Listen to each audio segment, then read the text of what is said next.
zaka samu labarin mugaye azalmai marasa imani da siyasa masu abosho ba sai ka buye ba ka sha kurumin ka da yan sandan Indiya nake ba da yan sandan Najeriya ba. Yan siyasa masu amfani da karnukan yan sanda suna kwace wa talakawa dukiyoyinsu. Daga shin da gaske ne hakan yana faruwa a kasar Indiya? Haka ne. Amma ya kamata ku ɗau mataki. Haka. To amma me yasa yan sandan suke muku haka? Na rasa me yasa. Gagan ya ma sunan wannan budurwar taka? Sita. Ai ko ita ma sun garkame ta. Ya isa ka. Constable Tullu ya zo har gida ya tafi da ita. Kanina. Shi ma dai Constable Tullu ya tafi da shi. Ashok. Shi ma dai Constable Tullu ya tafi da shi. Ya kai ba ɗaya bayan ɗaya dukkanin 'yan siyasar da ke tattare da kai. Gagan kamata a yi hukuncin Constable Tullu ya fi na kowa. Dole ne.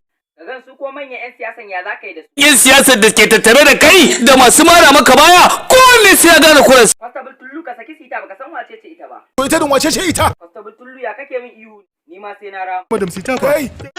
Madam Sita fa. Ya isa ka. Kada ka kyale kowa a cikin su. Musamman ma Constable Tullu.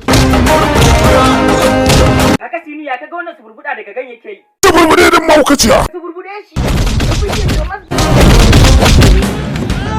Bige mishi. Yakka. Kaga wani kefinka. Ni ba ɗan sanda bane. Wallahi ba ɗan sanda bane. Ainin hammata.